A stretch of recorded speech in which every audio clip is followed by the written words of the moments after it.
Most gardeners hit this invisible ceiling, where no matter what they add, their soil just stops improving, and almost nobody realizes what's actually causing it. I didn't either. And the frustrating part? The plants don't even look sick. They look fine, just stuck. And fine is the most dangerous place to be in a garden, because you keep doing the same thing, thinking you're close, thinking maybe next season, and the ceiling just sits there. I'm going to show you exactly what breaks it. Two things, both free, both probably already in your house right now. But I'm not showing you both at once, because the second one only makes sense after you understand the first. And the first one, most people think they already know it. They don't. Not fully. Stay with me. Okay, so I want you to picture a garden bed that's been well looked after. Compost every season, regular watering, maybe some organic matter thrown in here and there. Looks decent. Soil feels okay. Plants survive. But they never really pop. You know what I mean by that? Like, you see other people's tomatoes, the ones that are just absurd, huge, dark, almost aggressive looking. And yours are producing, sure, but they're just normal. That was me for 2 full seasons, and I kept thinking the answer was more. More compost, more mulch, more amendments. I even bought one of those expensive liquid fertilizers, the kind that smells like something crawled in the bottle and didn't make it out. Didn't help. And here's the thing I kept missing. The inputs weren't the problem. What was happening was underneath, in the soil chemistry, in the biology, in the part you literally cannot see. And until you fix that part, it doesn't matter what you pile on top. You're just pouring into a leaky bucket, season after season. Now, most people hear soil chemistry and immediately check out. I get it, I did too. I'm not a scientist. I don't own a pH meter. Well, I do now, a cheap one, but that's a different story. I'm just someone who grows food in the backyard, pays attention, and makes a lot of mistakes. So I'm not going to lecture you. I'm just going to show you what I found, what I actually tried, what happened, and you can take it or leave it. If you're into this kind of thing, proper practical garden stuff, no fluff, go ahead and subscribe. I don't post on a schedule, just when I find something actually worth talking about. Alright, let's start with what most people think they already know. Coffee grounds. If you've been gardening more than a season, you've heard of this. Maybe you've already tried it. And here's the thing.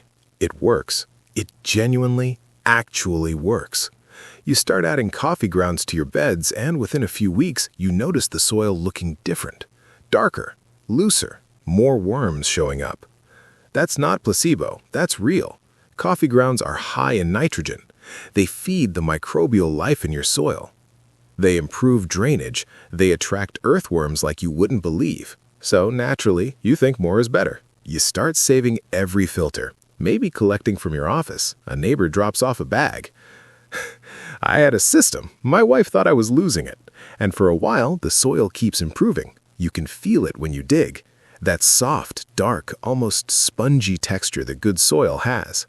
So you keep going. More grounds, more often. And then it stops. Not dramatically. Nothing goes wrong exactly. The plants are still growing, still producing, but the improvement just plateaus. And you're standing there with another bag of coffee grounds thinking, why isn't this working the way it used to? Here's what's actually happening, and this is the part almost nobody talks about. Coffee grounds are acidic, not dramatically, not dangerously, but persistently. Every single time you add them to your soil, you are nudging the pH slightly downward. A little this week, a little next month, a little more next season. It's slow, it's gradual, and because nothing looks visibly wrong, most people never connect the dots. But here's what happens when the pH drops too far. The nitrogen, the stuff you've been adding, the stuff that's literally sitting in your soil right now, it becomes chemically locked. Not gone, just inaccessible. The plants are trying to feed, the nutrients are there, but the chemistry of the soil won't let them through. And on top of that, the microbial activity slows down. The worms start moving to better ground elsewhere. The whole biological system that was thriving quietly shuts off. And you just keep adding more coffee grounds on top of a locked system, wondering why nothing's changing. That's the ceiling. That's what it actually is. Now, I want to sit with that for a second before I move on, because I think a lot of people are going to hear this and immediately want to stop using coffee grounds. Don't. That's not the answer. The answer is what you use with them. And that's where the second ingredient comes in. But I'm not there yet, because before I show you what happens when people find out about it and use it wrong, because I did, and it cost me a bed of peppers. Well, let me tell you about my neighbor for a second. Older guy, been growing tomatoes since before I was born, basically. Knows his stuff, or at least he's very confident he does, which isn't always the same thing. I mentioned to him that I'd been having this plateau problem, soil not improving, couldn't figure it out. He nodded very seriously and told me I needed to aerate more. I said, I don't think that's it. He said, it's always aeration. It was not aeration, but I spent 2 weekends poking holes in my beds with a fork before I figured that out. Anyway, that's the kind of advice that sounds right and sends you in completely the wrong direction. What I actually needed was the second ingredient, which I'm going to show you now. Okay, look at this. Gray, fine, almost powdery, lighter than it looks when you pick it up. Smells like almost nothing, maybe a faint char smell if you get close. If you've got a fireplace, a wood burner, a fire pit in the garden, you've swept this up, probably dozens of times, and thrown it away. I did too, for years. This is wood ash, and what it does to soil, when you use it correctly, I genuinely didn't expect. The first time I tried it properly, I kept going back and checking, like I needed to confirm what I was seeing was real. But here's the thing. You can also use this completely wrong, and the wrong way feels totally logical.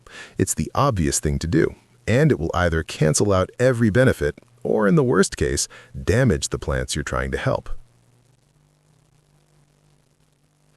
I want to show you the wrong way first, not to scare you off it because this stuff is genuinely incredible when you use it right, but because if I just hand you the method without showing you the mistake, you'll probably make the mistake anyway. I would have. Mistake 1, the obvious one. You hear that wood ash balances soil acidity. You've got coffee grounds, which are making your soil acidic, so you think, perfect, I'll just mix them together and put them in the bed. Don't. When you mix dry wood ash directly with fresh coffee grounds, the alkalinity of the ash reacts with the nitrogen in the grounds and it starts off-gassing. Basically, the nitrogen literally escapes into the air. You're destroying the exact nutrient you were trying to use. By the time the plant's roots reach that mix, a significant chunk of the nitrogen is just gone. I did this for most of a season, kept wondering why the results weren't matching what people described, kept adding more, mixing more, getting less. Turns out, I was basically composting my nitrogen into thin air before the plant ever got near it. Real efficient system I had going. Mistake 2, this one's worse. Some people, after hearing that wood ash helps soil, just grab a handful and scatter it around the base of their plants or toss a load in the planting hole dry. And what happens is the pH spikes not across the whole bed, just right there, right where the roots are trying to grow, locally, intensely. And that's enough. I lost half a bed of peppers doing this. Plants went in looking healthy. Week 1, fine. Week 2, leaves started going pale. Growth stalled completely. I thought it was a pest problem. Then I thought it was overwatering. Took me another 2 weeks to work out it was the ash. By then, the damage was done, and the season was basically over for that bed. So when I say the line between this is incredible and I just burned my root zone is thin, I mean it from experience, not from reading. The ingredient is not the issue. The method is everything. So now you've got the full picture. Coffee grounds, nitrogen, worm food, soil life. But acidic over time. Causes the ceiling. Wood ash, minerals, pH correction, potassium, calcium. But caustic when applied dry. Reacts badly when mixed directly with the grounds. 2 powerful things, both free. both sitting in most people's homes and both being used wrong or not at all.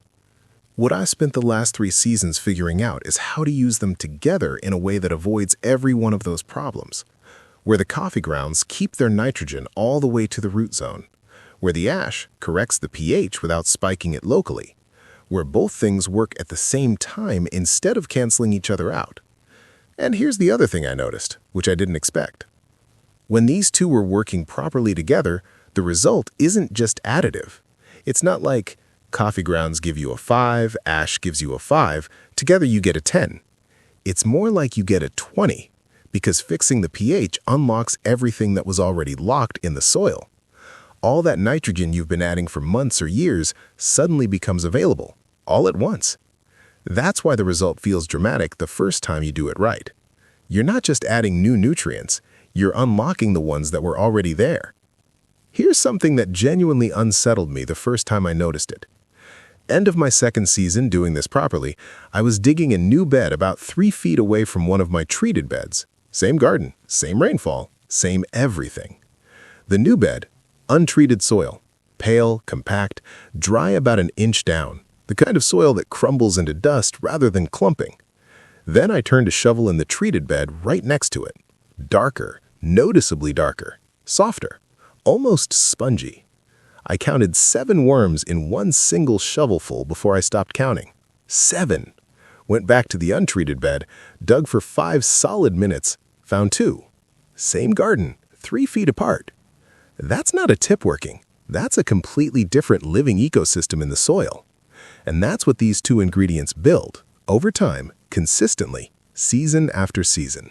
Okay, here's what you actually do. And I'm going slow here because the details matter. The ash does not go in dry. That's the whole key. That's what changes everything. What you're going to make is an ash extract. It sounds more complicated than it is, I promise. Take any old container. I use a yogurt tub. An old jar works. Anything. Add 2 tablespoons of wood ash to roughly 1 liter of water. Stir it for about 30 seconds. Leave it overnight. In the morning, look at it. The water has gone slightly cloudy, almost milky, a little gray sediment sitting at the bottom. That cloudiness is the minerals, the potassium, the calcium, the trace elements. They've dissolved into the water. And that matters because in water form, they don't spike pH locally. They distribute through the soil. They move. That's what makes this safe at the root zone. When you're ready to use it, don't shake the container. Just pour gently. You want the liquid, not the gritty sediment at the bottom. Leave that. Planting day. Dig your hole like normal. Take a good handful of coffee grounds, not a mountain, a solid, generous handful, enough to cover the base of the hole without packing it in. Spread them loosely across the bottom. Then, before the plant goes in, pour a small amount of your ash extract directly over the grounds. Not a flood, just enough to dampen them, maybe a 1/4 cup. Watch it absorb. Give it 30 seconds, then plant straight on top. That's it. That's the whole method. Here's what's actually happening when you do it this way. The coffee grounds are sitting directly at the root zone, right where the first roots are going to reach in week 1. Nitrogen, microbial food, worm attraction, all of it right there. The ash extract has already moved through the grounds before the plant goes in. The pH is corrected before acidity has any chance to build, and the dissolved minerals are already in the soil water, moving, spreading, immediately available. So the roots, when they first push out, they're not hitting dead, locked soil. They're hitting something already alive. Week 1, nothing dramatic, normal establishment. Week 2, leaves start looking slightly darker, more saturated. Hard to put your finger on exactly, but you'll notice it. Week 3, that's usually when it becomes undeniable. Faster new growth, more upright stems, the plant looks like it's thriving rather than just surviving. And if you keep going, light coffee ground top dressing monthly around the base. Occasional watering with diluted ash extract, maybe once a month through the season. You stop just feeding the plant. You start feeding the soil itself. And soil that's alive, full of biology, worms, fungal networks, That soil feeds your plants better than any product you'll find at a garden center. Year 1, noticeably better. Year 2 in the same bed, better again. By year 3, I had a guy stop at my fence and ask what variety of tomato I was growing. Said he'd never seen that color on a homegrown. Same variety I always grew. The soil just finally caught up. Remember what I said right at the start? That invisible ceiling, the place where more inputs stop making a difference. That ceiling exists because the soil chemistry is off, the biology shuts down, and you can throw nitrogen at a locked system forever. Nothing moves. But fix the pH, reactivate the biology, give the roots a living environment from the very first day, and suddenly, everything you were already doing starts working the way it was always supposed to. The coffee grounds you've been adding for 2 seasons, the compost, the watering, all of it. It doesn't just start working a bit better. It compounds, season over season over season. The ceiling doesn't get higher. It disappears. All right, ash extract, coffee grounds in the hole before anything goes in. That's the whole thing. If you try it this season, drop it in the comments. Tell me what you're planting and what you get. I read every single one. And if you want to go deeper, I've got a video on how worm activity changes depending on what you're adding to your soil. Goes well with everything I just showed you. Links somewhere on screen. All right, go plant something.